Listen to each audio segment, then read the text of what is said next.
following is a broadcast from the global authority in mixed martial arts. The Sherdog Radio Network. The following is a special broadcast exclusively from the Sherdog Radio Network. SRN. You're getting beat down after the bell. Of a whole bunch of fights. Oh my goodness. Hey everybody, welcome to Beatdown After the Bell on the Sherdog Radio Network. My name is TJ DeSantis, and it is fight night, to say the least. This is your post-fight show for UFC Pittsburgh, which saw Luke Rockhold defeat David Branch in the evening's main event, and Triple G and Canelo went the distance and got a draw on the boxing side of things. Appreciate you joining us tonight. Phone line's going to be open for you a little bit later on. The number, 323-364-2199. That is 323-364-2199 or 323-DOG-2199. I'm here with a couple of fight heads.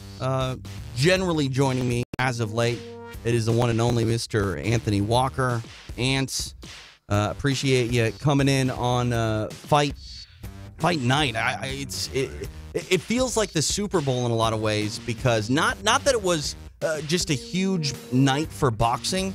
A lot of people are talking about how this fight really delivered, where maybe some of the boxing purists didn't think that Mayweather and McGregor gave them what they adore about boxing.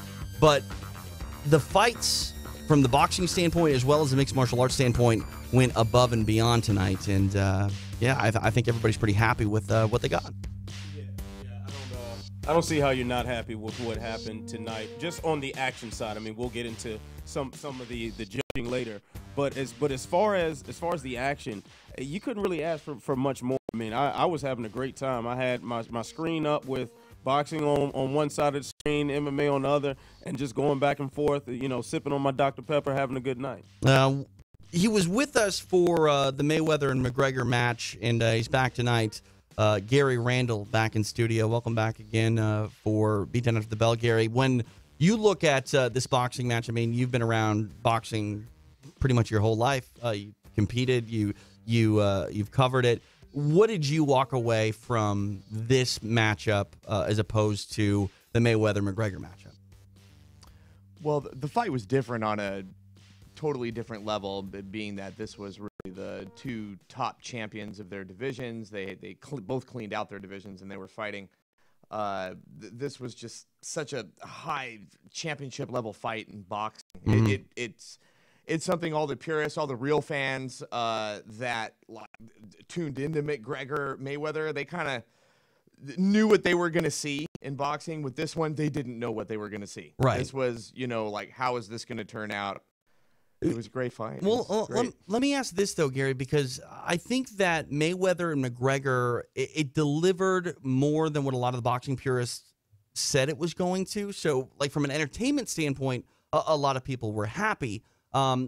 Tonight, though, Canelo and Triple G, it delivered from an entertainment standpoint, but more often than not in mixed martial arts, when there's a draw, people are livid.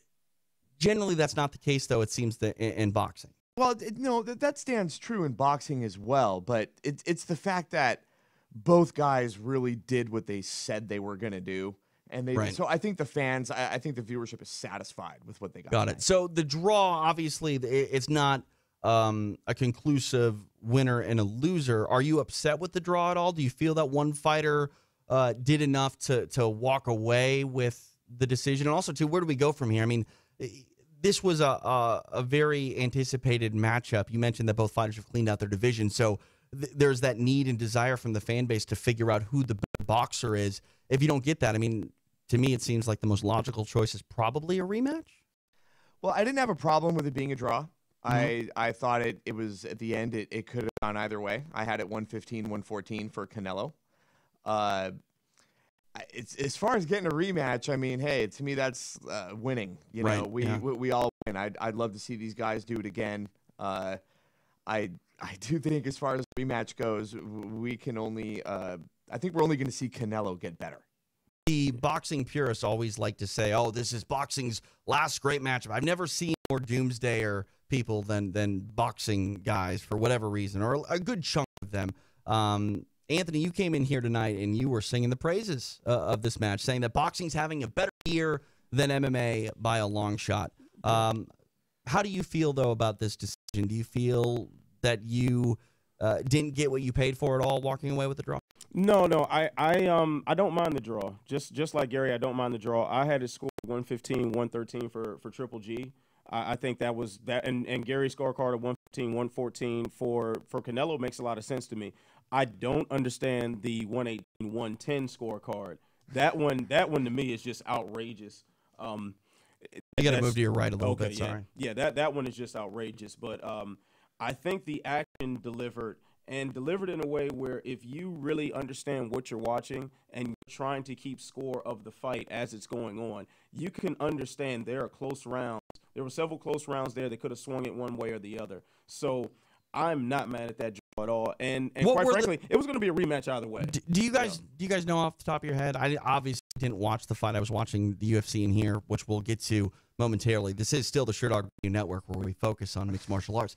But obviously, this fight is the most watched fight of the weekend, and it sounds like expectations are pretty high on where this is going to end in pay-per-views as well. I know that Golden Boy and some of the promoters involved were saying, "Don't worry about the Mayweather-McGregor fight. It's not going to impact our pay-per-view buys. Yes, they can throw $100 out there for the circus, but this is what boxing is all about."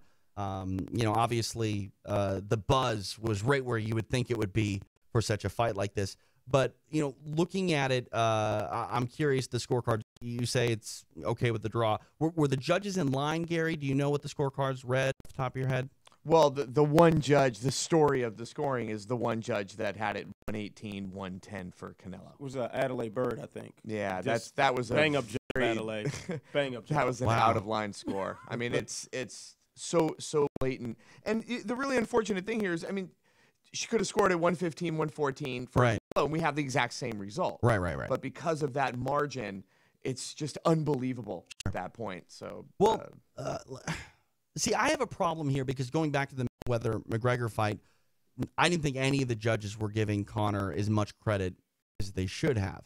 With that said, it seems like tonight, looking on Twitter, there were a lot of people that had different scorecards, not necessarily that wide of a margin that Adelaide Bird did. But with that said, to me, as someone who doesn't digest boxing very often, I'm probably susceptible to having a scorecard that is reminiscent of a mixed martial arts judge who doesn't know what Leonard Garcia is doing. It's not effective striking, but he's spamming punches, so he must be winning. With that said, though, it seems like the interpretation of what effective boxing is, it's a wide spectrum from judge to judge. Now, maybe I only hear the bad judging stories when it is big fights. Maybe it doesn't happen all that often. But again, on the outside looking in, Gary, I feel like what is a good round for one fighter is different from judge to judge, maybe even more so in boxing than it is in mixed martial arts. Well, judges are on three sides of the ring. Right. So they each have a different view of what's happening. One judge might be right underneath and see a body shot or hear a fighter's reaction to a body shot that maybe doesn't look as threatening from the other side of the ring. So, I mean, that's just human perception. That might be even more of a case in boxing than in mixed martial arts. And the reason I say that is because judges in MMA, I don't care where they're sitting, when the action's right in front of them, yeah, they're looking at it, but everyone's craning their neck to look up in the corner and watch the screen. This is something that we've talked about on the Sherdog Radio Network for a decade. Honestly, a decade. Why have judges cage side? Or ringside? Why not have judges secluded in their own personal room looking at a monitor? Because the monitor is the best seat in the house. I'm sorry. You're going to see the fight and hear the fight and feel the fight better if you're in a room with no commentary and you have the audio of the feed. I think that judges would be more in line, more unanimous if they're looking at the exact same feed. Go ahead, Anthony. Go ahead. I think you're right on that, but there's also something to be said for being there at the fight, cage or ringside, and really get a sense of what's going on. And HD, high fidelity audio, Anthony. You can achieve this in a studio. I'll put it this way. So I was at the fight where Amir Khan lost his belt to Lamont Peterson in DC. and in the arena, it felt like Lamont Peterson was putting in work. You could feel the body shots, you could feel the pressure that he's laying on, you could hear like the pity pat of Amir Khan's punches, and you didn't really think a lot of it. I was, based on what I saw in the arena that night, I was shocked to find out later on that a lot of people on TV thought that Lamont Peterson, was the beneficiary of a robbery. But a lot of that can come down to commentary as well. Commentators can they can sway an opinion of a viewer, and that's what I'm saying. Or the crowd can, for that matter, too. But judging wise, in my idea is if you're going to do this with the judges, you just don't give them feed of commentary. Here's what you can't replicate on a monitor. Effort. What do you mean effort? So effort is when you're a judge, and the only way I know that I've experienced this is I used to shoot fights underneath the ring ropes at the Forum, and I did for the Shannon Briggs versus Francois Botha fight at the, I think, Taj Mahal it was, in Atlantic City. And when you're under the ropes, when you're right there, which is where the judges sit, they sit, right there, first chair, looking up. You're experiencing the effort that each fighter is giving, their oomph, their breathing, what they're putting into the shots, how another fighter is reacting.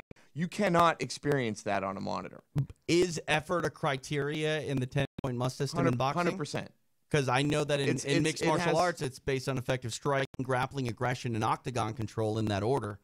Yeah. What is it in boxing? Is there word? Is there language? Well, what I'm giving you is that when a judge is judging a fight, when it's their job to say this guy's doing better or this guy's doing better than this guy, they have to experience underneath what these two are going through right in front of them. So to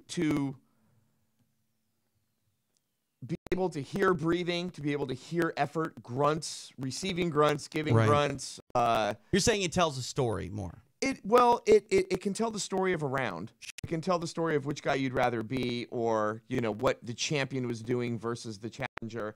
There's so many different perspectives you can do it from. But to really much easier answer, what you're saying about a monitor being better, you're talking about something being changed in boxing, and that just doesn't happen. So it doesn't matter. Such a world of tradition. It's a moot point. I'm not even. I mean, I understand it's not going to change. It's not going to change in mixed martial arts either.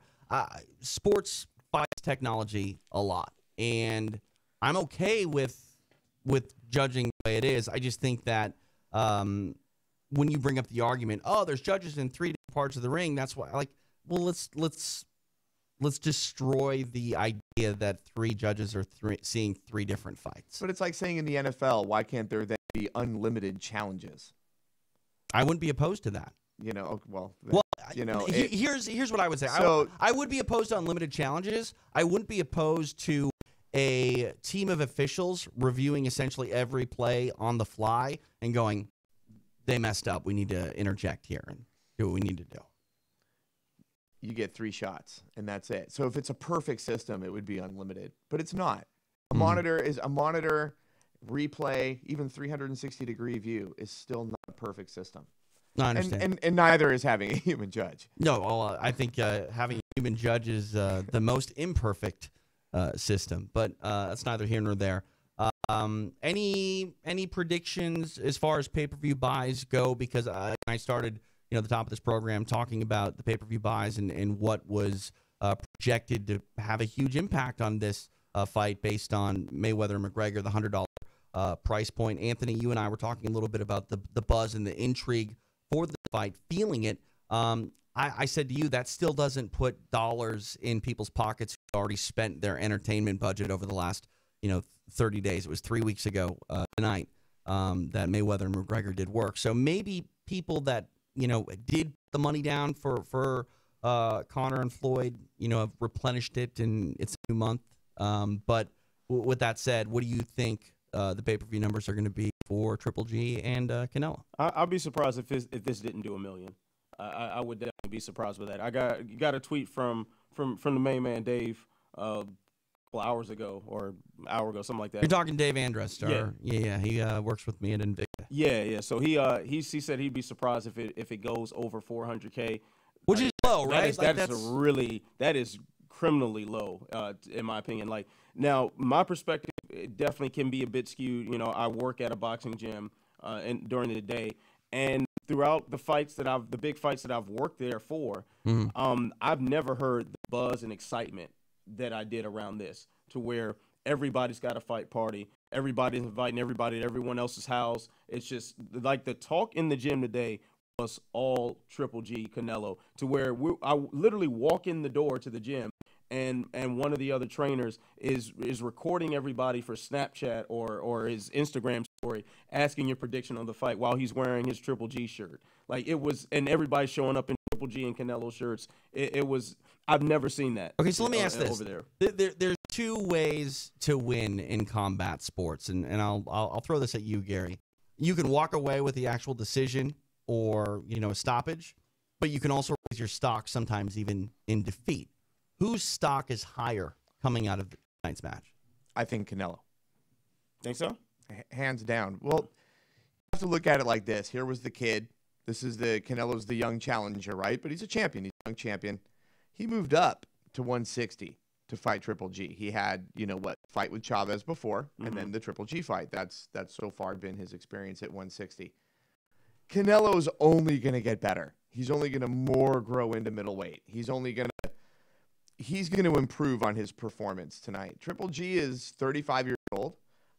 He's shown in his last 3 fights now that he's dropped a G. He's like double G now and not as much Triple G. Only because, if you really look since the Kell Brook fight, since someone really stood their ground and battled him back, his punches have been a little bit more pushed. He's been a little more underwater moving forward. He's been a little slower. And I think also the competition has gotten better. I mean, when he fought Brooks. Kell Brook? No, not Kell Brook. Jacobs. Sorry. Yeah. When he fought Jacobs, I think that Jacobs did kind of exploit him. That if you box right, you have a good shot at outboxing Triple G. And I think that Canelo kind of brought a little bit of both, right? I mean, he tried boxing mostly in the beginning of the fight. He obviously, the pressure got him to the ropes a lot of the time. And I think that there was a lot of missed opportunities from Triple G when he had Canelo trapped on those ropes. He should have gone to his body. He should have really attacked his waist, because Canelo's upper body movement was on point tonight. And he kept on maneuvering outside and go to either the next corner or, get out of there. But he was really in counterpunching mode at that point. And if you look at Triple G like 3 years ago, there was no way a guy could do that on the ropes against him. He was just getting to work and just pounding away at their bodies, and he didn't do that tonight.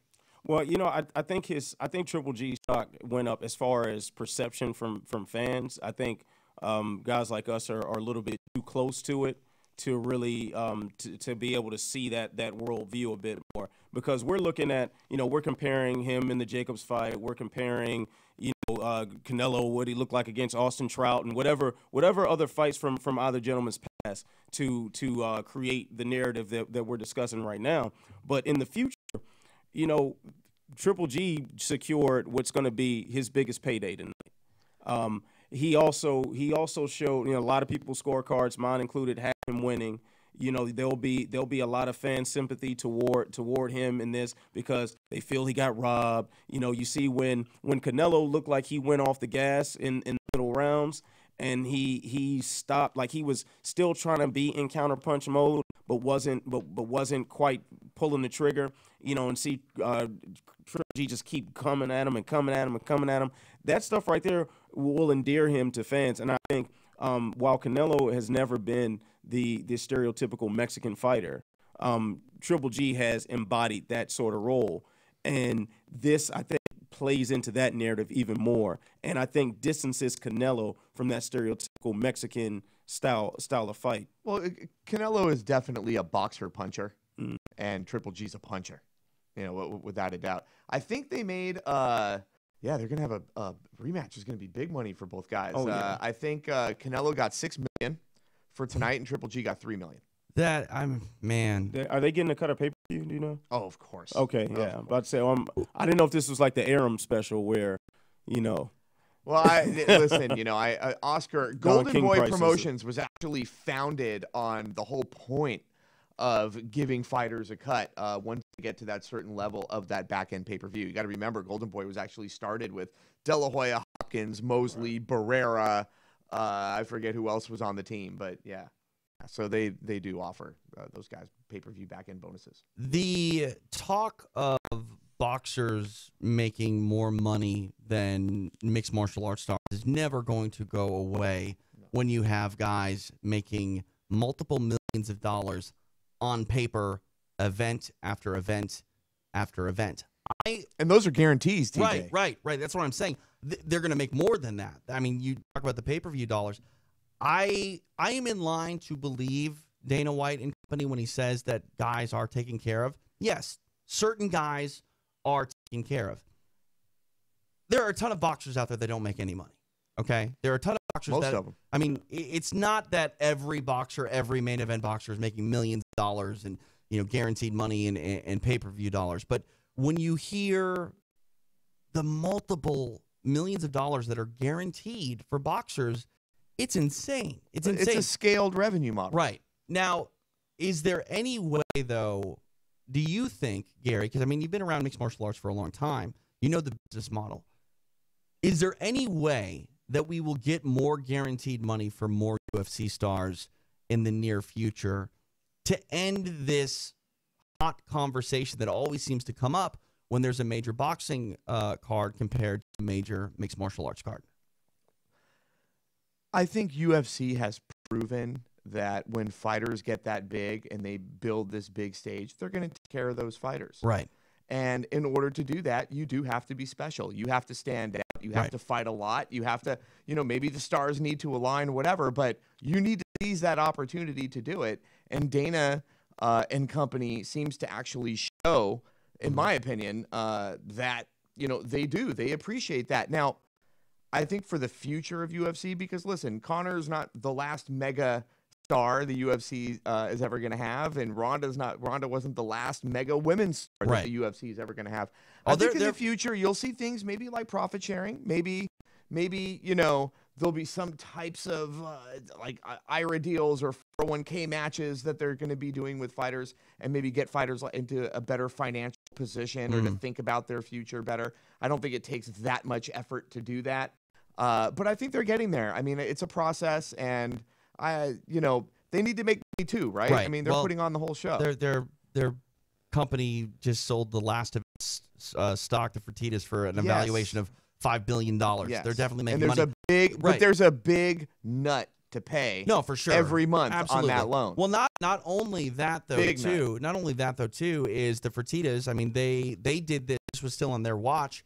They built one of the best performance institutes in the history of professional sports. What they have put in Las Vegas for their athletes is amazing. And it's so amazing that you're going to see a lot of people use that have nothing to do with mixed martial arts. They live or train or near Las Vegas. They're going to go in there and do work and get ready for their competitions that are away from combat sports. This is what I think a lot of people don't like about the UFC, but it's one thing that I tend to enjoy quite a bit, is the model of the Ultimate Fighting Championship is much like the model of professional wrestling.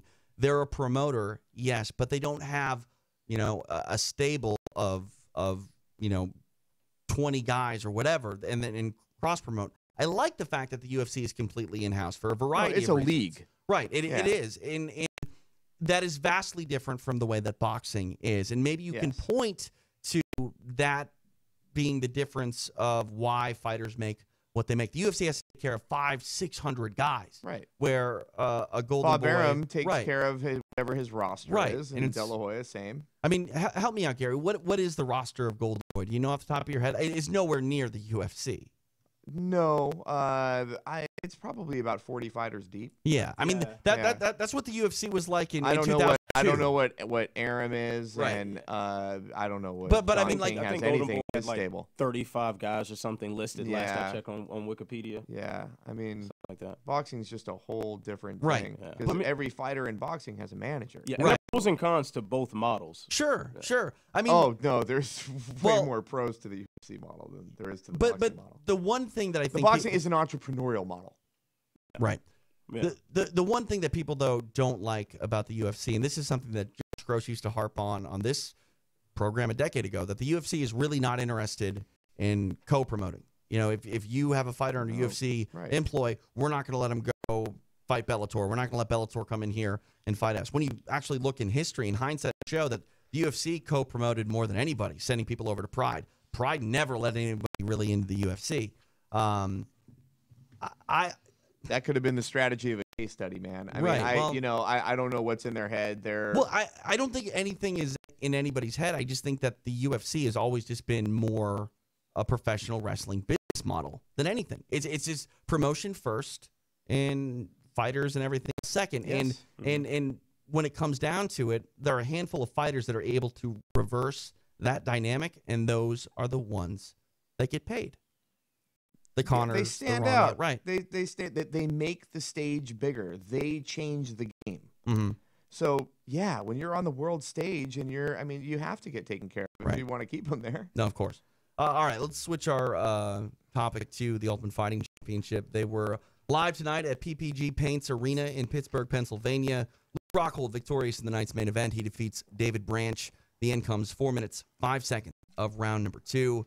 And my goodness, was David Branch in control in that fight until he wasn't. And when he wasn't in control, he was pretty much toast. Anthony Walker, you came in. You were watching this fight with me. Perfect timing. Both of you guys arrived right as the main event was taking the octagon. David Branch was really, really in control. And like I said, when he wasn't, it was done. I can't even point to what went wrong for David Branch because he was tagging Luke Rockhold in the first round at will with his right hand. He was controlling the clinch. He was really controlling everything. And then when Rockhold finally got on top and was able to take his back, I mean, the clock started ticking until David Branch couldn't hang with Luke Rockhold. Yeah, I mean, it just went wrong the moment Branch was on bottom. Like, that was it. I mean, Branch was landing that right hand. Right hand was money all day. He was nailing him with it left and right. I mean, that was that one sequence in the first round where I think he landed probably about 6 or 7 unanswered uppercuts and hooks while Rockhold was against the fence. Yeah, that was like a 6-punch combo. Yeah, I mean, it was sick what he was doing. And then, you know, whenever Rockhold was able to get something off with a good kick, like Rockhold was doing good with, I think, with the body kicks earlier, and then, you know, Branch would find a way to stuff him and, you know, put him up against the fence, and they, you know, wrestle around there for a little bit. Branch looked like he had things totally under control, and then Rockhold showed that he used to be the middleweight champion. Like, he really got in his business the moment he got on top of Branch. What was interesting to me was the attitude and just posture of Luke Rockhold when he got the win.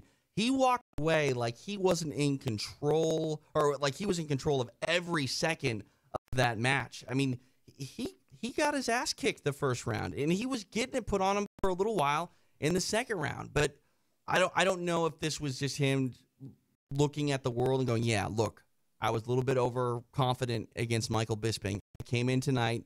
I largely had the same attitude, and look what I did. I still am the best middleweight in the world.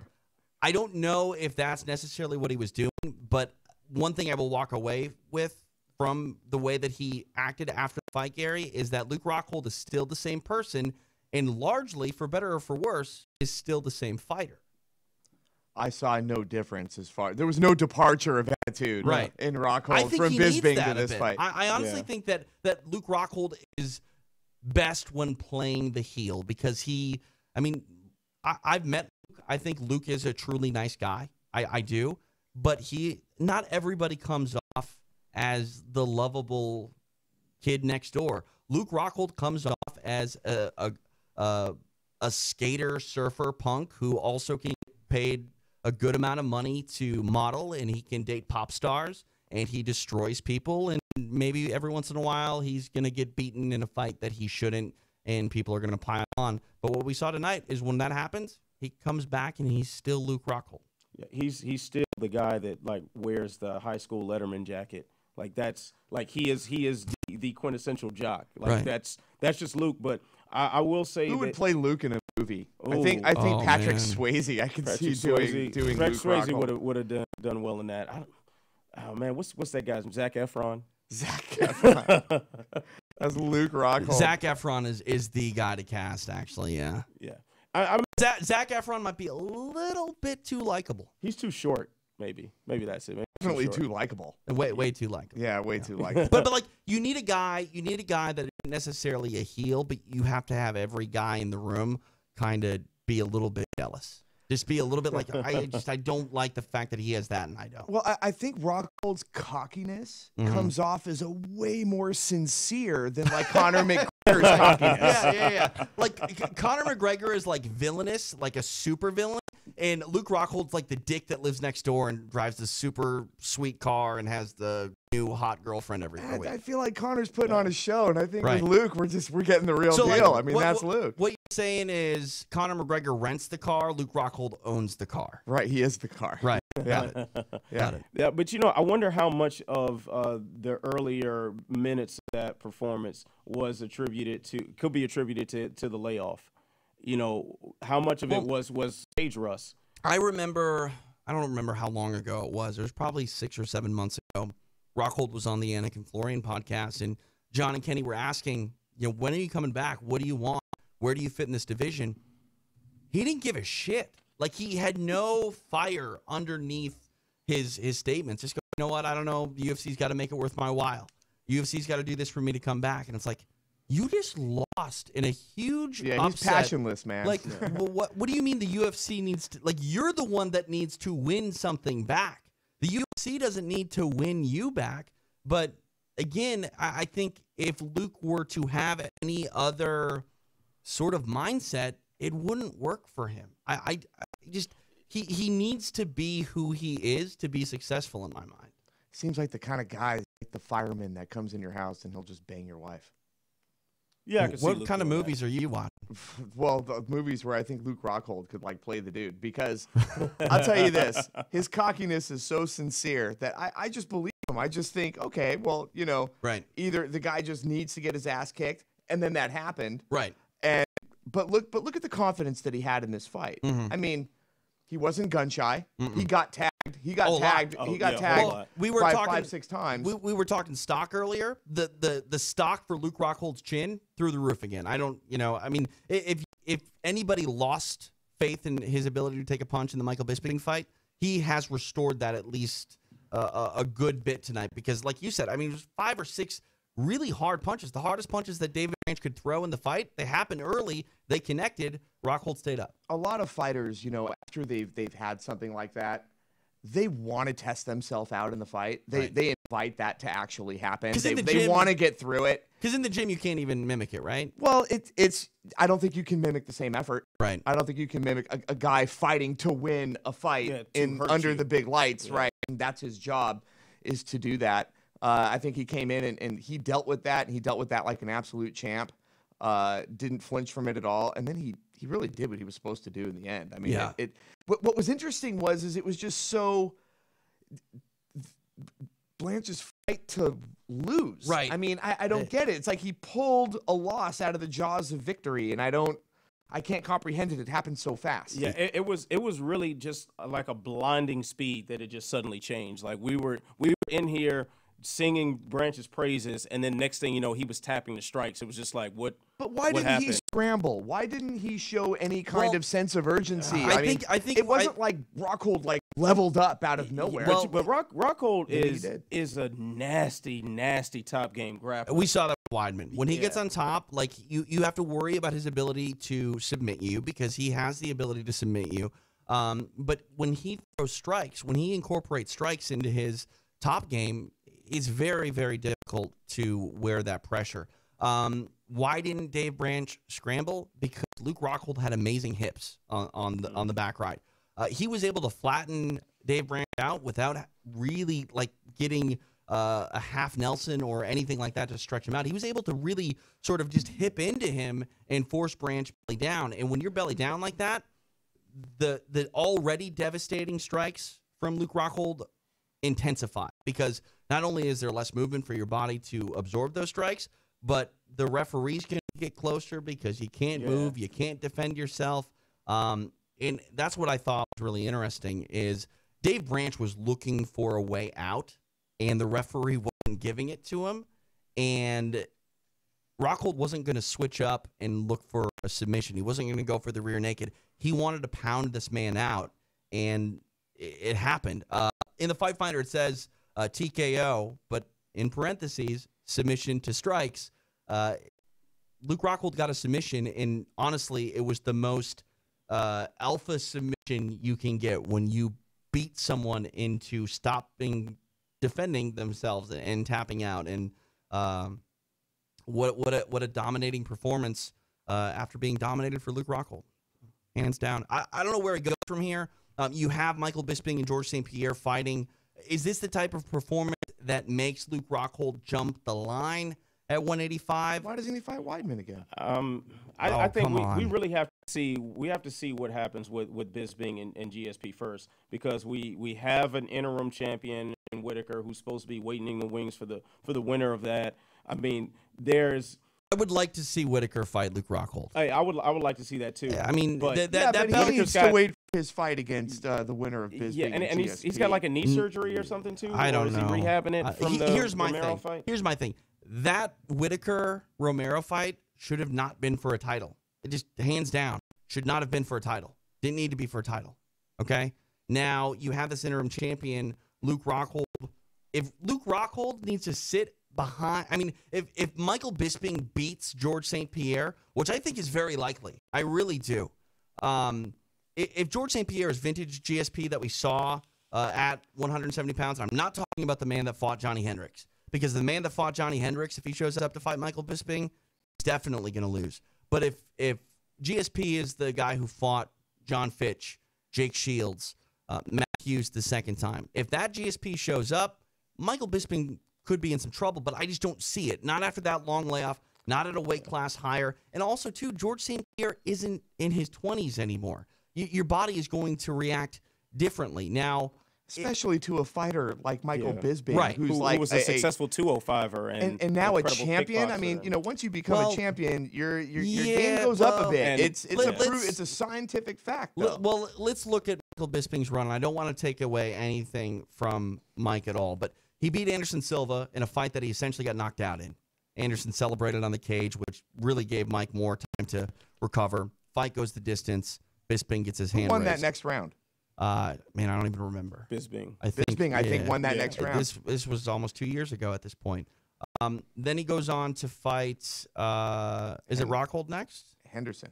No, it was Rockhold after Anderson Silva. After Anderson. So he fights Rockhold, beats Rockhold, upset. A lot of people say, "Oh, Michael Bisping didn't really win that fight. Luke Rockhold lost that fight." No, okay. Bisping knocked out Luke Rockhold. I agree, but I'm just saying, like, just go with me here. I'm doing my best to play devil's advocate. You're saying he had a Matt Serra moment? Well, yeah, he did. He did. So again, he gets knocked out in the Anderson Silva fight, comes back to win.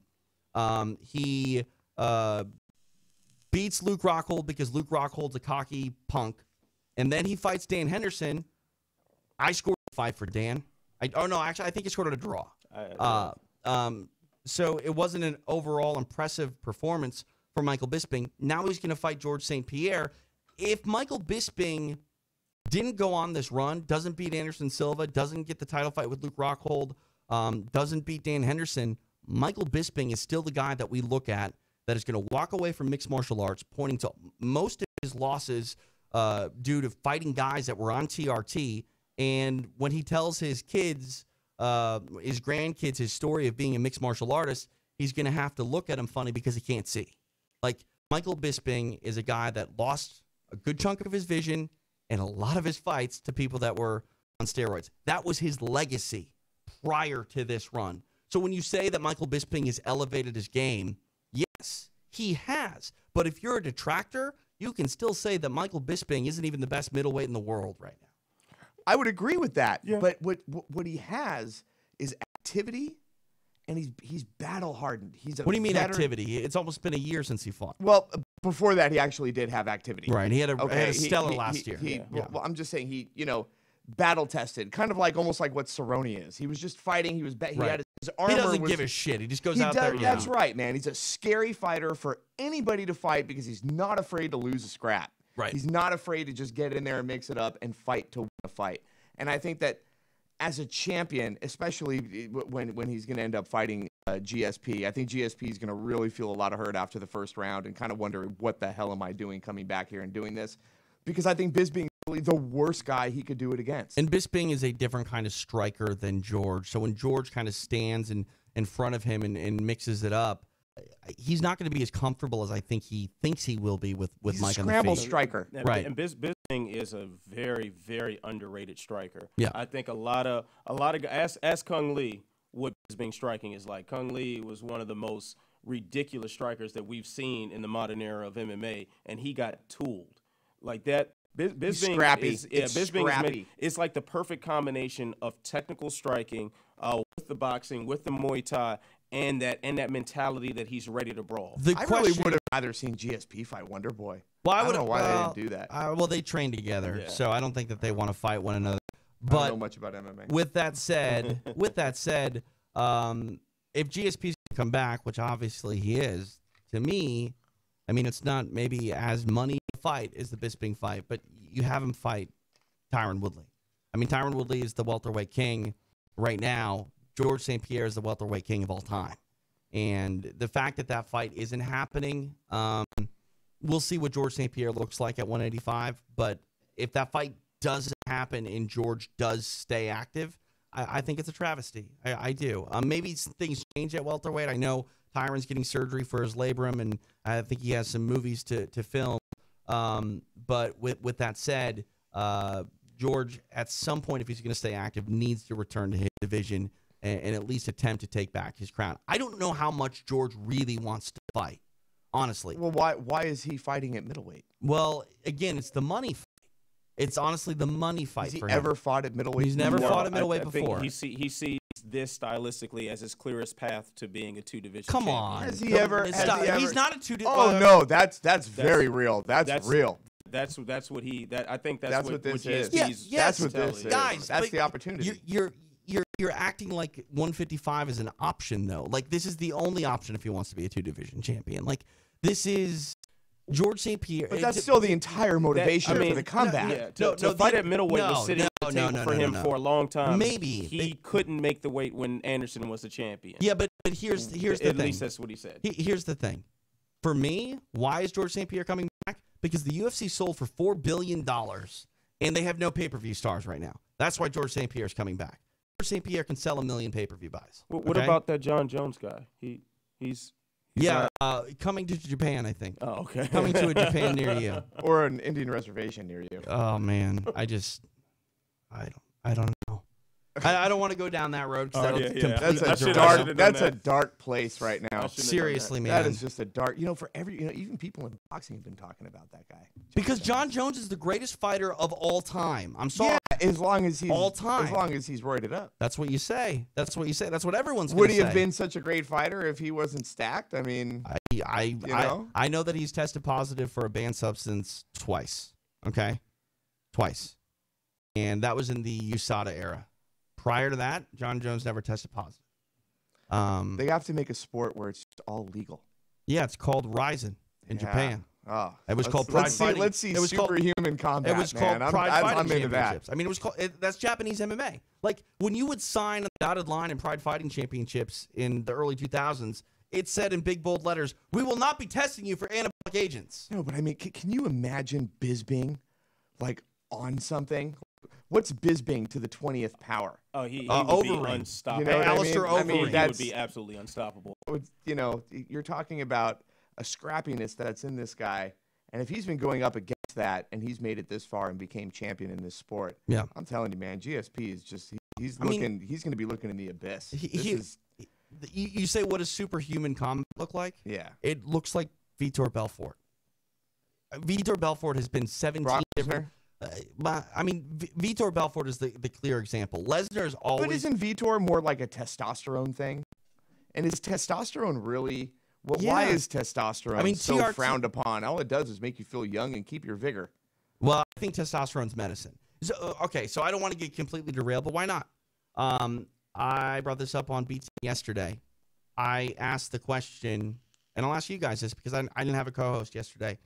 I want to know, where does human optimization end and cheating begin?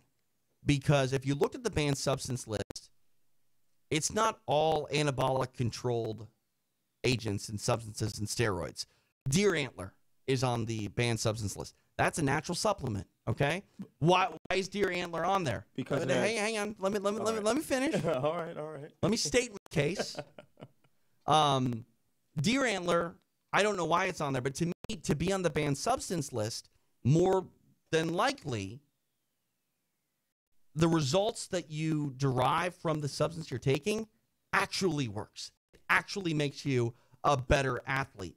So with that said, why do we allow fighters to even take supplements? Because a fighter would take a supplement because they want a result that is not attainable by just working out and eating clean. They want an edge. Therefore, they take supplements to get an edge. So unless we're going to let everything that is natural be taken by the fighter, how does any agency, besides controlled substances by a doctor, look and go, this is on the list, this isn't on the list? Again, to me, outside looking in, no research at all. I'm just saying, if you have anything that is natural on the banned substance list, it's probably because it works. I think a lot of that argument comes to, well, what is a level playing field? You know, I don't know, do you have access to deer antler? You know, maybe you. Yeah, you go to GNC and buy it. Well, my point is, if it's a level playing field like Warren Buffett, okay, Warren Buffett, basically, one of his big things is that he has access to the exact same amount of information as everybody else. Right. And what gets him up every day, what gets that guy morning wood in the morning, is knowing that him with that exact same information can beat the game, can beat everybody else. Okay. Okay. So he's living in a level playing field. What he feels is a level playing field. In fighting, it has to be a level playing field. Sure. So, in other words, like in boxing, they always beef about which gloves you're going to wear. So, you know, some fighters like Mayweather and McGregor, one of the big rules of that fight was McGregor was not allowed to wear Reyes gloves or any gloves that are padded with horsehair. Okay, so that's considered like next to Grant gloves, which use whatever he uses to, do his form and do the padding in the glove. They're saying that that's not a level playing field. This has a different impact than this has.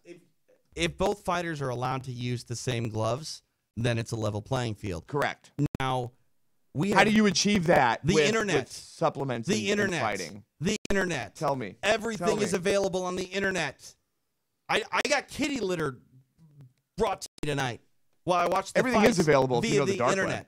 Well, literally everything is available on the internet. Literally. The only thing that I could say, I mean, again, going back to what is a banned substance and what isn't a banned substance, if it is not a controlled substance where you have to get a doctor's prescription, why is it on the banned substance list? Okay? Is cocaine a PED? No, but that's a controlled substance. It's not a PED. Well, yet a fighter can use it to cut weight. You can't test positive for it in competition. Yeah. Okay. I mean, a lot of people don't talk about this, but if you're a USADA athlete and they come and test you and you test positive for cocaine out of competition, they do nothing to you because they're not there to test for drugs of recreation, which was the big thing when Jon Jones tested positive for cocaine. That wasn't supposed to be public information. That was not supposed to be released. That was leaked. It wasn't leaked. It was given out because they made a mistake. Honestly. Can a fighter drink 20 cups of coffee before they go into the octagon? Yes. Did that just change? Because there was a point in time very recently where you couldn't have a certain amount of caffeine in your system. Vinny Pazienza in boxing used to drink like 15 to 20 cups of coffee before, the Tasmanian Devil, Vinny Pazienza, and go out there and fight. If we had a USADA athlete in here, they would be able to help us out. When I called the last Tachi with Leslie Smith, she showed me her USADA app on her phone, and in the app, she needs to tell USADA where she is at all times. So she does her notification, whereabouts notifications through there. But also, there's an index where she can look up any substance, literally anything, and it comes up with two results, one for in competition and one for out of competition. And it tells you when you can have it in your system and when you cannot have it in your system. So athletes know, or at least they have the ability to find out at any time. It's just whether or not they choose to. So, like, when you look at a supplement, you know, a lot of the fighters that do test positive, they blame a supplement, a dirty supplement. Again, if it's a controlled substance from a doctor, an anabolic agent that you can't just go out and buy, that you got to know a guy to get. I don't know what makes USADA go, can't have this in your system. Like, you can't do that.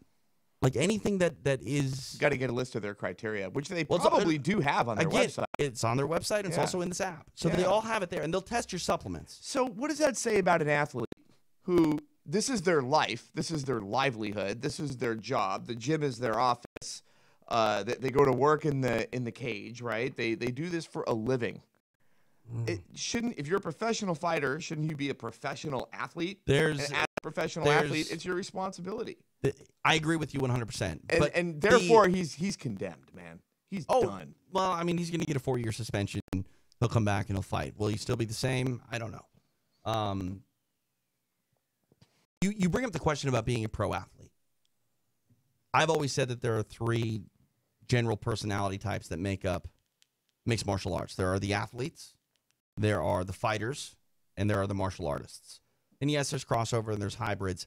But when you say athlete, generally I'm talking about fighters that come in with just an unbelievable athletic ability that they are able to refine and become truly great mixed martial artists.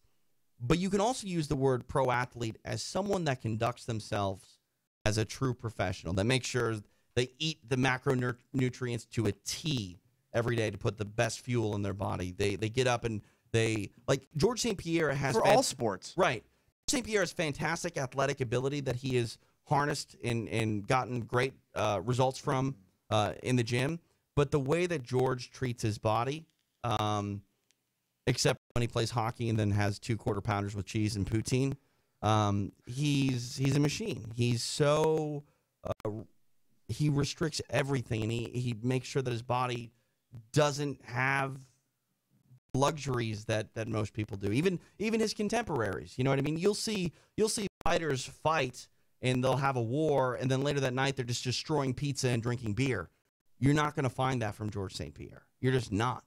There aren't a lot of people like that, Gary, and the people that are like that, they're not the ones testing positive for these things, because there are a lot of athletes in mixed martial arts and in pro sports, for that matter, that are not going to put any supplement in their body unless it's been lab tested, unless it's been cleaned and certified as okay. Because this is one thing that Jon Jones knows more than anybody at this point.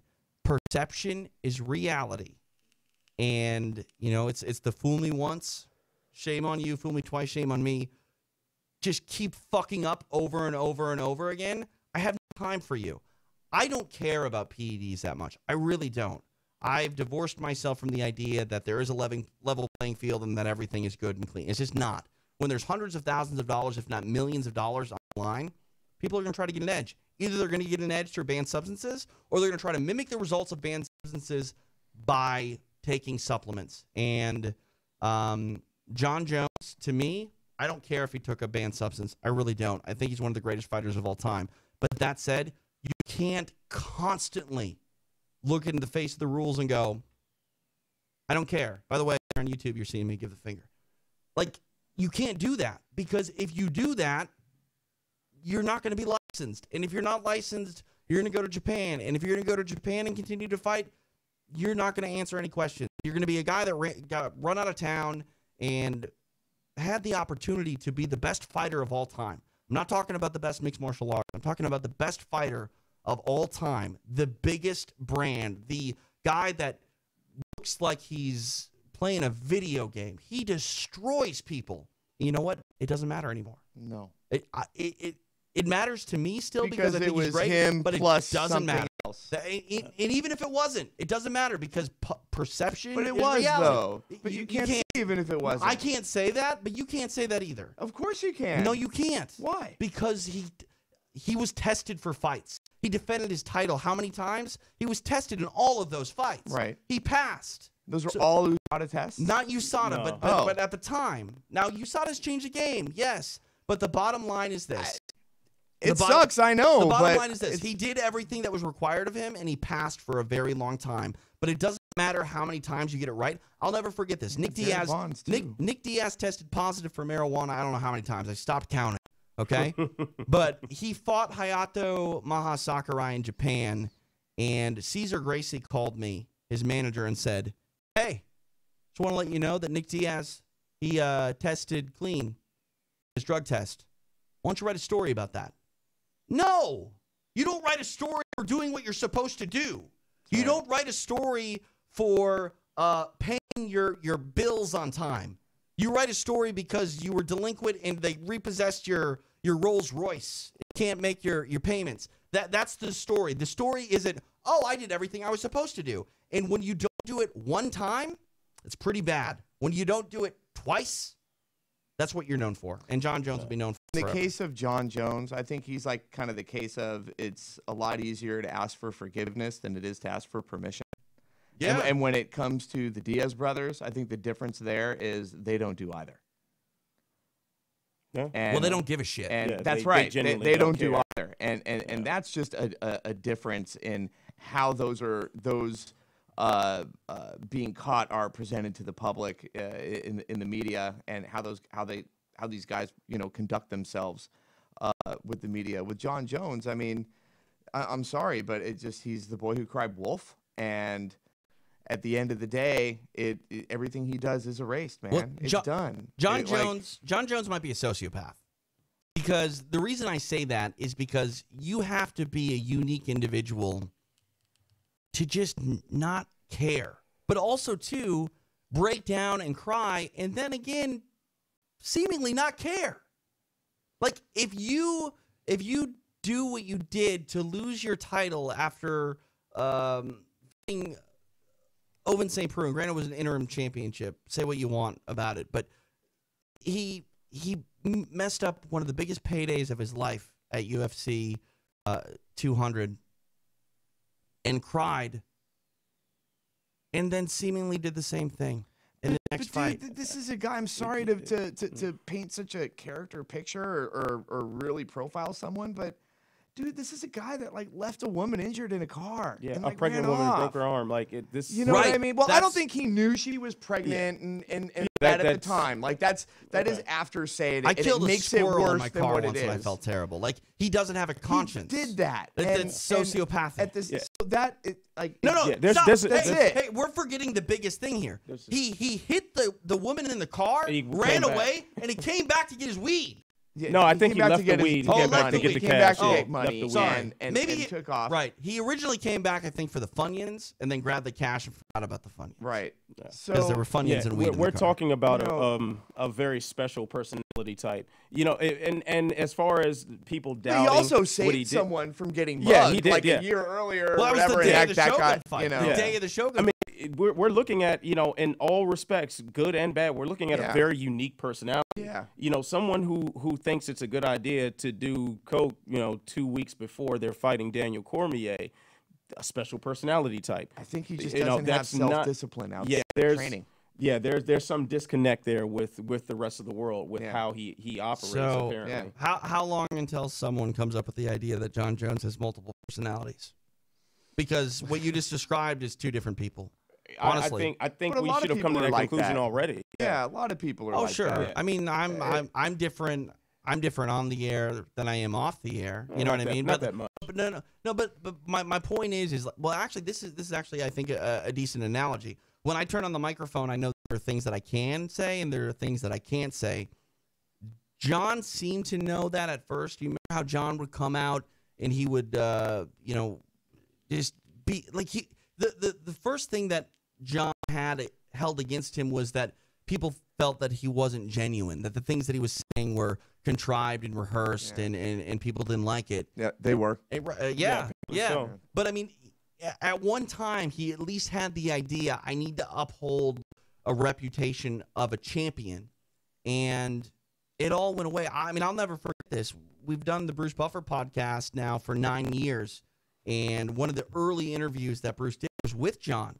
And Bruce, Bruce Winall, Uncle Bruce, giving advice and trying to motivate Jon. You have all the abilities. I think he even said you have the ability to become MMA's Muhammad Ali, but there are going to be a lot of temptations in your life. People are going to cling to you. People are going to give you poor advice. People are going to honestly give you the opportunity to take everything that you've earned and just throw it away. And I'm not saying that people tempted Jon to make these decisions, but clearly he didn't surround himself with the type of people that said, hey, Jon, you are the best in the world. Go out and party, but I'm going to be here when I need to rein you back in, and we need to come back home. We need to get back to center here because you're getting a little bit out there. And I don't know what happened. I don't know why that didn't happen. Most people don't need to be told, but some people do, and Jon never kind of had that buddy, I think, overlooking his shoulder going, all right, Jon, it's time to come home. You would think that's what his older brothers are for. But, I mean, hasn't his brothers had some issues with at least one of them had, got I think with Ball also. Same I think same one he substance, just tested before. Nice. Well, all I have to say is regarding Jon Jones, I've number one, I'm a major DC fan. I mean, I have to disclose that. I love DC. I love the way that guy carries himself. Once again, you're UFC light heavyweight champion. I know, and I never understood why he left heavyweight because he was undefeated at heavyweight and he was an amazing heavyweight. But Jon, the way Jon did it, I was at the fight. It was amazing. I was for what Jon said after the fight. I was rooting for Jon. I'm not just rooting for him as a champion. I'm rooting for this guy to become a better human. Yeah. And so this is like, it's just another betrayal. It's not just a betrayal. It's like a betrayal to the fight that I went and saw like my guy, my champ guy lose, but lose valiantly. And, like everything was good. And this dude just kind of pooped all over it. This is what I will say. No doubt his legacy is tarnished and will always be tarnished. But as many times as I'll say, fool me once, shame on you, fool me twice, shame on me, we will always be the ones to blame because, as the old saying goes, today's the first day of the rest of your life.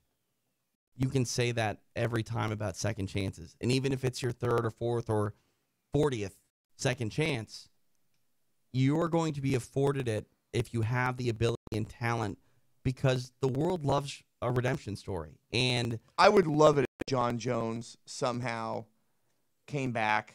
And I'm all about the third, fourth, fifth, sixth, 10th chance. I don't. Right. And you're going to buy the pay-per-view in 4 years when he comes back. So I probably will. I will too. Yeah, but everybody will. But my point is I would like to see him better himself, get out of this situation, become a man, and deal with the adversity that's in front of him, and like be able to like stay clean of it for a year or two, and get some time with all this behind him under his belt. He hasn't been able to do that. No. And no matter what, I am rooting for him to do that. Like as much as I agree with you as far as the personal level and, just to see a fellow human being succeed and get past their demons, like that's something I will always root for.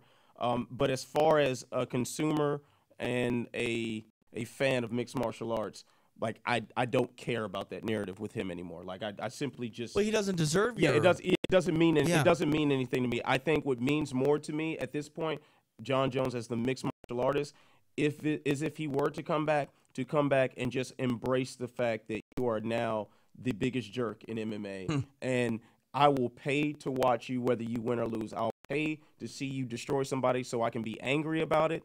And I'll pay to see somebody beat you because I'll be happy about it. But either way, I will pay to watch you. You're doing what professional wrestling is built upon. You're paying to watch a guy lose. Right. You might not like him.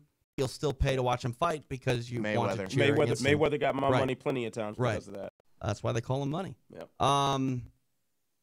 The actual guy to kick that off in boxing was Prince Nassim Hamed.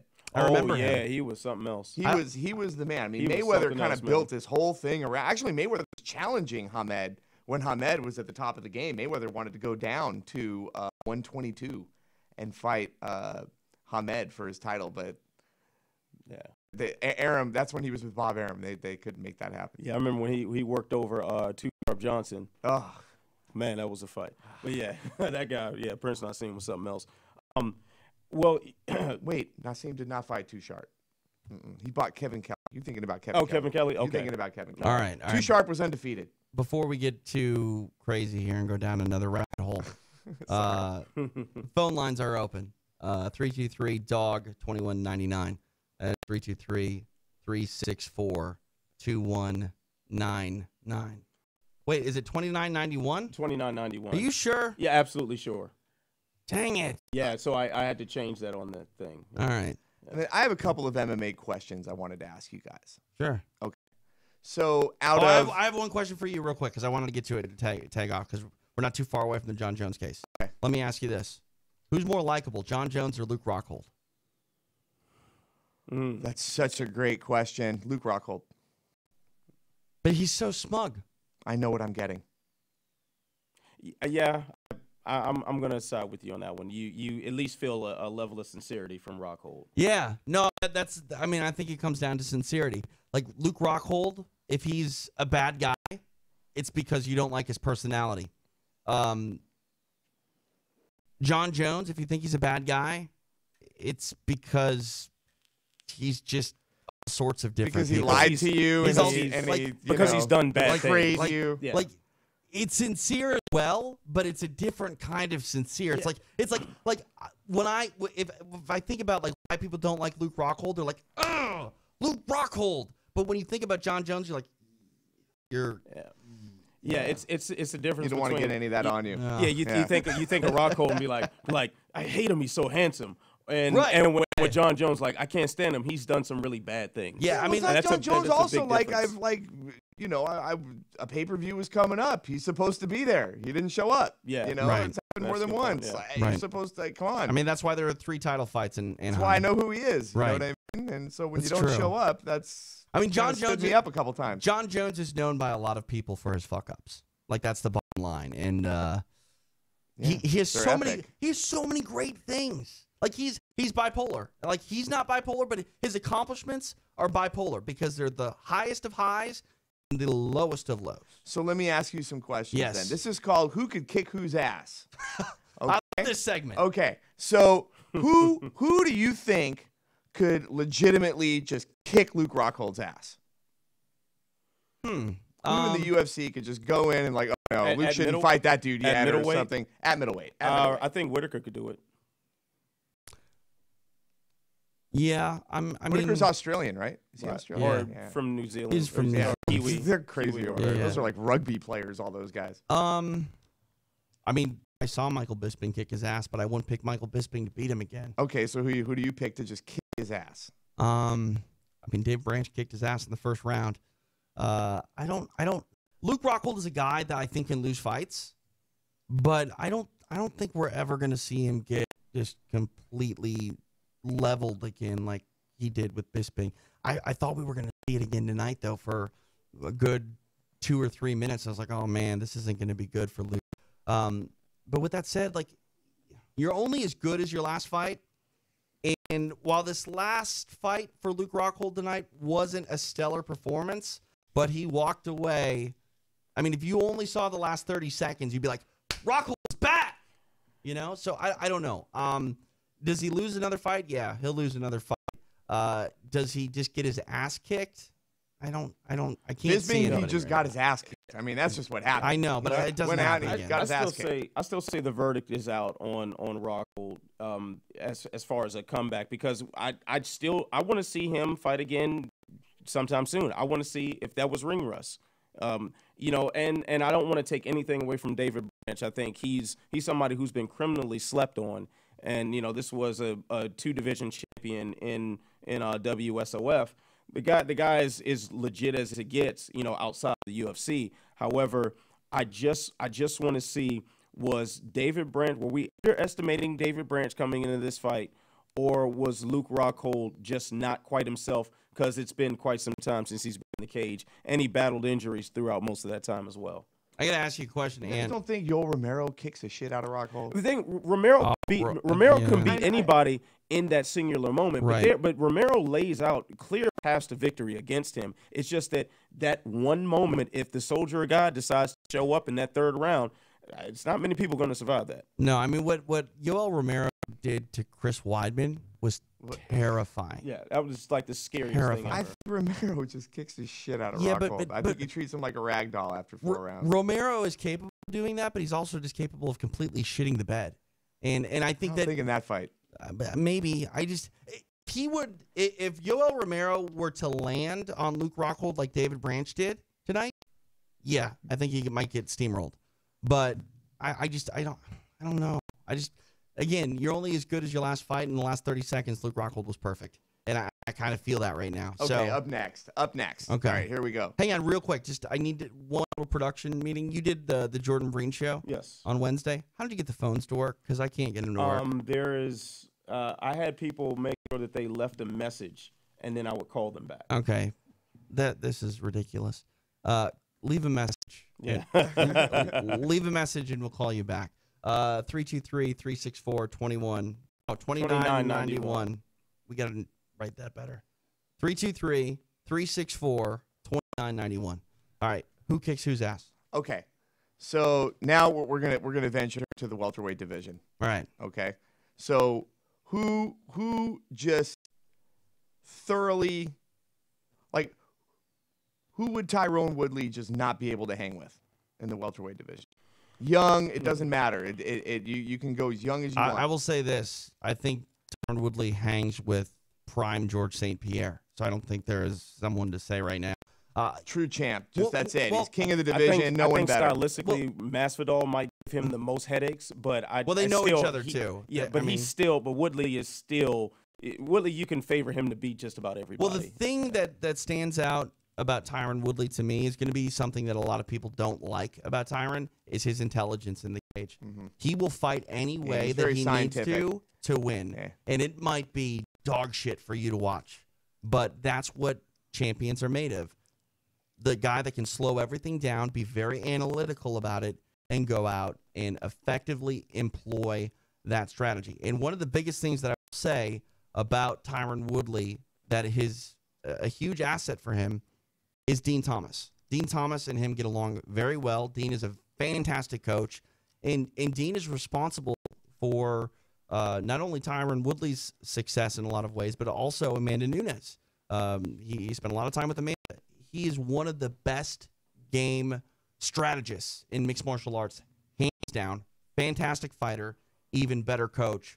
Tyron Woodley, with Dean Thomas in his corner, I think has, on paper, the ability to challenge George St. Pierre as far as greatness goes. It will never be heralded as such because Tyron's just a guy that, personality-wise, a lot of people don't like, and he doesn't care about you liking his fights if he needs to do what he needs to do He could end to up win. becoming one of the greatest of all time. I mean, He can. the way that he dispatched Robbie Lawler and the way that he took out a lot of guys coming up to the UFC's welterweight championship, a lot of people have forgotten his ability to finish. And fights with Wonder Boy and Demian Maia, if you're going to win those fights and you are Tyron Woodley, yeah, you have the ability to knock them out, but you also have to be very, very strategic in how you go about doing it. But he does fight. Come on, man. The one thing about Woodley that people are booing, and this is where he gets it wrong, is that he's got a style that's like, I'm fighting to not lose. Not just like I'm fighting to win. Yeah, but you I'm have to fighting fight not to not lose lose. sometimes. You have to. Right, but he's doing it a little more than sometimes. No. He's doing it against two specialists. He hasn't done that against anybody besides Stephen Wonderboy Thompson, who's the best karate specialist in welterweight history, and Demian Maia, who's the best Brazilian Jiu-Jitsu practitioner in welterweight history. If he comes out and fights Robbie Lawler like that, yeah, be critical. But if he only employs that in certain strategies where he has to be more reserved to ensure that he is Kinda winning like rounds. DC versus Silva. I mean, fighters do that. Yeah. That's what happened that night. You have to. No one likes seeing that, and that's why they boo him, though. The bottom line is, at the end of the day, you need to make sure, especially when you're Tyron Woodley, who has butted heads to say the least with Dana White. If Tyron Woodley loses his title in a close match, there's his power. There's not going to be an immediate rematch either. No. Like they're not Tyron gonna Woodley's want him going to back. have to bat his ass. Yeah. Tyron Woodley will be John. He knows. Fitch. He knows all his cards are in that title. Right. And So I mean, if he goes another 5, 10 fights, whatever it is, he goes undefeated. No one can take that belt off him. He will become that pay-per-view guy. He will become that guy getting it on the back end. Because I don't think so. If he can embrace people tuning in to wanting Demetrius to see him Johnson, though. Demetrius Johnson is going to set the record. He's a little dude, man. I'm sorry. Yeah, but you don't see that on TV. The other guy that he's fighting is the same smaller division. Yeah, but you don't realize that fighting on television. Demetrius fans realize no, that. they don't. Yes, they do. No. DJ. Well, I think No, the problem on. with the smaller guys is that they move so fast. If you're not familiar with martial arts as far as training yourself, you have no idea what's going on. They move that fast. I like watching them the like best. Watching, they're my favorite to watch. Yeah, they love it from the technical aspect. I'm watching. I was live for Cruz versus DJ, and that was a blur. That cage looked like the Tasmanian Devil and the Roadrunner. It was insane how fast they're moving around in there. There's something to be said about that. I remember, I've shared this story a million times. When Ian McCall was fighting at Tachi, and he was the #1 flyweight in the world, Jordan Breen, myself, and Phil Baroni were calling that fight, and those guys would move so quick that the minute you say McCall misses with a kick, the fight has already been to the floor and back up to the feet. Like, it's insane. I'll say this. As much as I have not enjoyed Tyrone Woodley's last few fights, especially the 2 with Wonder Boy, I thought those fights were going to be much better than they were. I will say that the first one was good. he's the one fighter we've talked about this evening that, in my opinion, can actually become the greatest of all time. That's interesting. That's a strong endorsement. I think he definitely has the tools to do it. He's the one that he's actually got the best shot out of everyone rocking right now in the UFC at becoming, like, legacy-wise, length-wise. But is Demetrius Johnson already the #1 of all time? Because, he's going for his 11th title defense. No one can touch him. Well, I'll say this to piggyback on what Gary was saying. As far as the people that I've been, around in the boxing world lately, they love some Tyron Woodley. Like, he gets a lot of respect in the boxing world that a lot of MMA fighters don't even think about. Well, he's a scientific fighter, and that's what's going to get him there, in my opinion, in the end, or at least that's why I attach that type of potential to him to become maybe not the greatest fighter of all time, definitely the greatest welterweight of all time.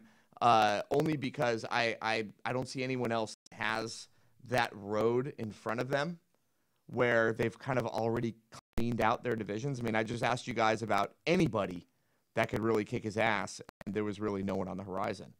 Which now brings me to my next guy, which is Max Holloway. Who do you think, he's now the interim lightweight champion? No, he's the undisputed featherweight champion. He's the undisputed featherweight champion. Correct. Who kicks his ass? Frankie Edgar might have the best shot, but I don't think. Is there anyone besides Conor McGregor? Let's not say kicking his ass, beating him. Yeah, Frankie Edgar might be able to beat him. So you don't think there's anyone that'll kick his ass? It's so hard, Gary, to look at champions and say who kicks their ass. You're talking about the best Holloway's of the division. Kind of like, I don't think anybody. None of these guys beat the champ to become champ, though. You can't flat out say you're going to get your ass kicked when you're the champion, because Conor McGregor, I don't even think kicks Max Holloway's ass. They already fought once. Holloway is a much better fitter. Right. There was a level difference between them in their first fight. I watched it like the other day, and and then I looked at Holloway's fight now, and he's hands down double the fighter that he was. He's a hell of a lot tougher, and he can hang in the pocket way better. So there's a level change there. But I don't know. Like, are all the UFC champs out there legit? Because if I ask you the same question about Michael Bisping, who kicks his ass, you're going to come up with an answer. Everyone else, you could. Well, here, you know what? Champ. I wouldn't. Who kicks Bisping's ass? I would favor Bisping in a few fights at the top. But what not? I would favor him to beat Jacare. That's one that I would favor him to beat Weidman. No, I wouldn't. Well, then again, what version of Weidman? The Weidman. That's a great question that Weidman can't even answer. Yeah, Weidman beating Gastelum doesn't mean a whole lot to me. No. It's Rockhold. Gastelum was a small fighter, correct? He was a smaller guy. Gastelum belongs at 170. He needs to lay off. He needs to lay off his grandma's cooking. Gastelum is the guy that is the one. So that was like a tune-up fight. Gastelum Gastelum is one of the handful of guys where a 175-pound weight class, like, all of a sudden sort of makes sense. Yeah. But I don't want them muddying up the water. He's I do kind not of like want weight divisions like that. Gastelum it's like James Toney as far as his dedication to the making the weight and whatnot. He's going to get ankle picked by Randy Couture. That's what he's like on the boxing side. The Gastelum doesn't do much for me as far as looking at Wyman as a top middle prospect. I think Gegard Mousasi could have the potential to put it on. Musasi gets Bisping out of there in 2 rounds. Okay, so there you go. So there it is. Yeah. Well, but he's in Bellator now, so it doesn't Yeah. matter. Hey, we haven't even done this. I need to do it. This is Beatdown After the Bell of UFC Pittsburgh and Triple G and Canelo. I do want to go over the rest of the results from the UFC in Pittsburgh quick, and then we're going to take some phone calls, and then we're going to get out of here. Mike Perry, Platinum Mike Perry, looked sterling tonight, defeating Alex Reyes. The end comes at 1 minute, 19 seconds of the first round, knockout to a knee. Anthony Smith, victorious over the former Bellator champion and Hector Lombard. Knockout comes at 2 minutes, 33 seconds of the third round. Smith, a little bit slow to start, but ultimately finishes in the end. Gregor Gillespie and Jason Gonzalez, heck of a fight. The end comes in round number 2, 2 minutes and 11 seconds. Gillespie hits a arm triangle choke, getting the win. Kamaru Usman, victorious over Sergio Moraes. I mean, the KOs were flying here tonight in Pittsburgh. Knockout due to a punch ends that contest. 2 minutes, 48 seconds of round number 1. Justin Ledet defeated Azuna Anyan. Yeah, I can't even say it. I can't. Anyan, who? Split decision goes the way of Ledet. Olivier Aubin Mercier, victorious over Tony Martin. Split decision goes the way of Mercier. Pretty clear-cut victory for the French-Canadian, I thought, but split decision nonetheless in Pittsburgh.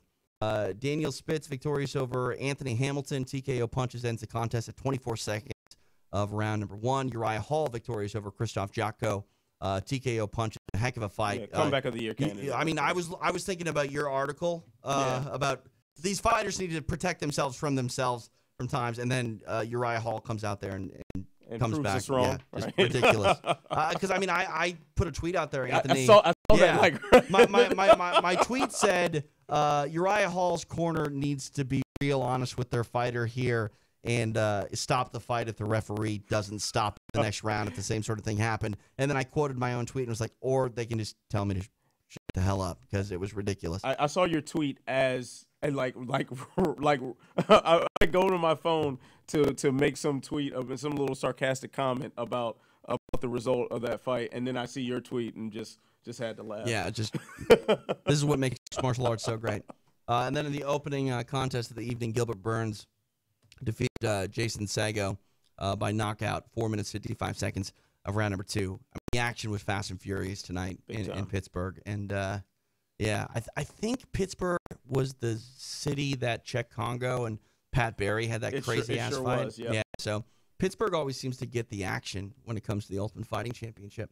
All right, let's see if we can get this to work. I think we're calling DJ in Laguna. It's either Beach or Laguna Niguel. I don't know. So yeah, I think that's who hit me up on Twitter. So perfect. So I hate calling people. This is the most awkward thing ever. We'll see what happens. I think the microphone setting should be correct. It should. Oh, I fixed it. Okay, you did. All right. Yeah, they just need to be out of audition. Yeah. No, hang on. That one. Out of audition. Oh, hang on. There we go. Oh, thank you. Was that loud? Sorry. Is DJ available? Hi, DJ. We're calling about the warranty in your car. It's expired.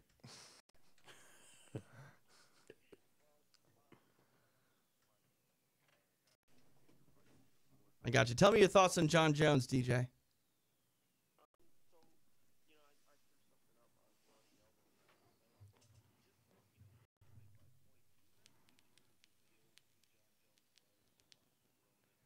I'll never Rashad forget. Evans? No, Keith from Providence called the Sherdog Radio Network in a round time. What are you talking about? oh, never mind. You're not talking about the Sherdog Radio Network. Keith, okay. Well, let me explain myself for a brief moment.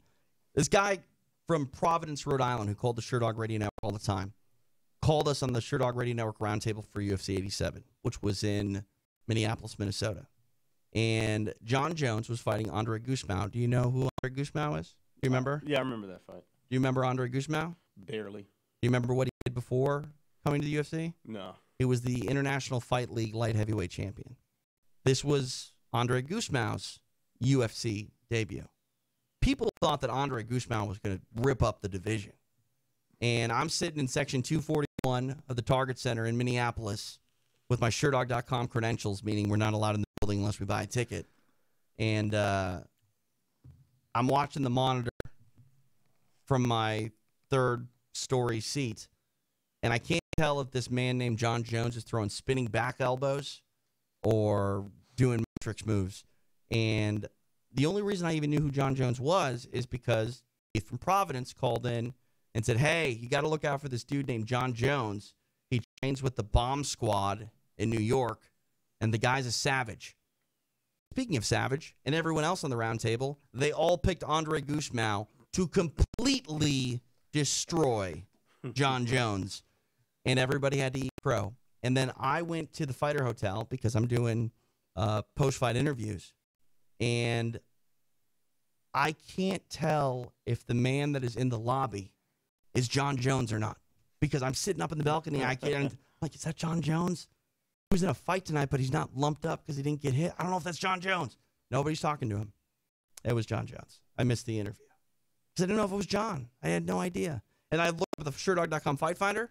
There's no picture. No picture of Jon Jones. And then you type in Jon Jones in Google back then, you probably ended up with the guy that owns Twitter at Jon Jones. With the nice you mustache. were looking at the greatest UFC failure of all time.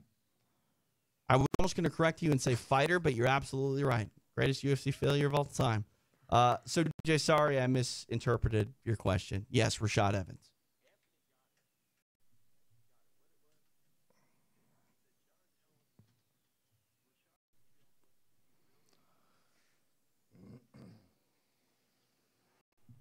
Right.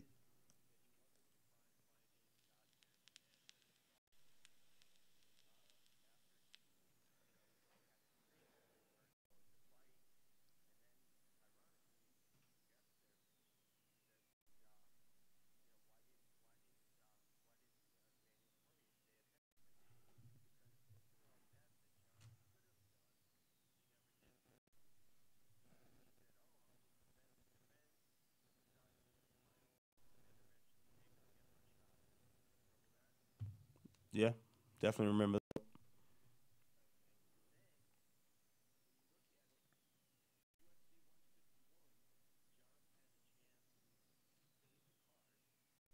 Yeah, but this guy's a effing sport killer. Yeah.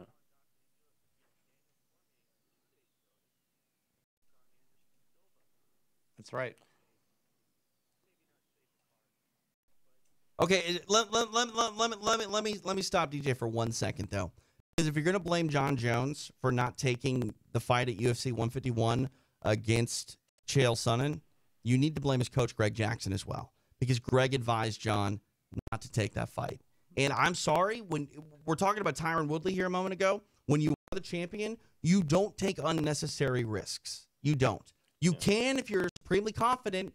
And you only can take unnecessary risks, according to the general public, if you succeed. Because if you fail, obviously hindsight is 20/20. If you fail, you are going to be mercilessly destroyed online for making a stupid mistake. And that mistake is only stupid if you lose. And in this case, he didn't take it, so therefore he was a coward or was a terrible human being. UFC 151 has two entities to blame, neither of which are Jon Jones or Jackson Winklejohn. The two entities to blame are the UFC and Team Quest. The UFC for having a card that was so trash that Jay Heron versus Jake Ellenberger was the co-main event, and then Team Quest for Dan Henderson being injured a few weeks prior and not reporting it until it was crunch time. That's not true, because Anthony. Hey, I think Chael Sonnen was training prepared for that already. Maybe. I mean, you're talking about two different Team Quests, by the way. You're talking about California and Oregon, and those names, as much as they share the same name, do not get along. Well, Sonnen and Henderson, have a standing friendship. Yeah, but I mean, here's the bottom line, though, too. If you're going to say that Dan Henderson did a mistake by not reporting the injury, how do you know that he wasn't hoping it was going to get better and then come back and fight? You don't want to go out there and be like, hey, by the way, I'm injured. I got a bum knee. No, I'm going to train. Oh, I'm good. I'm going to continue to fight. No, you don't have to play it up to the public, but there's nothing that is not public in mixed martial arts. Jon Jones likes to play hide and seek, and you know exactly what I'm talking about. Nothing is not public in mixed martial arts. Okay. Anyway, we'll tell Gary's story off air. Back to DJ. What's up, man?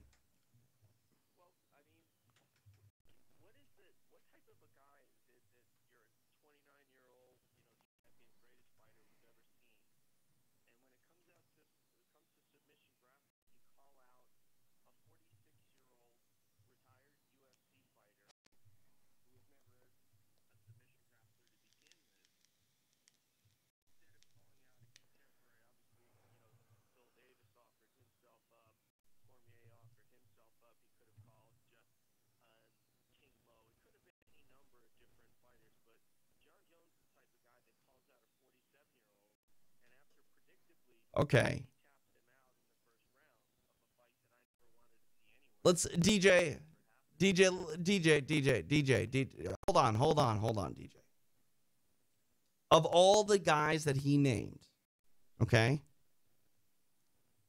who makes the most money? The guy he fought, the guy he grappled. Dan Henderson makes you the most money.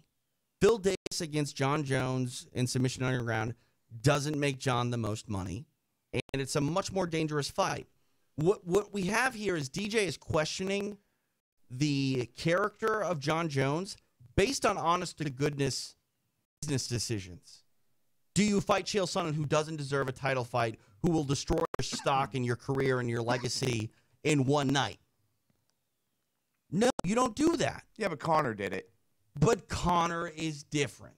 Well, I think that's the point, though. But Conor is different for a variety of reasons. One, are you talking about the Chad Mendes fight? Is that absolutely? So, yeah, but if you're here's my situation with the Chad Mendes fight.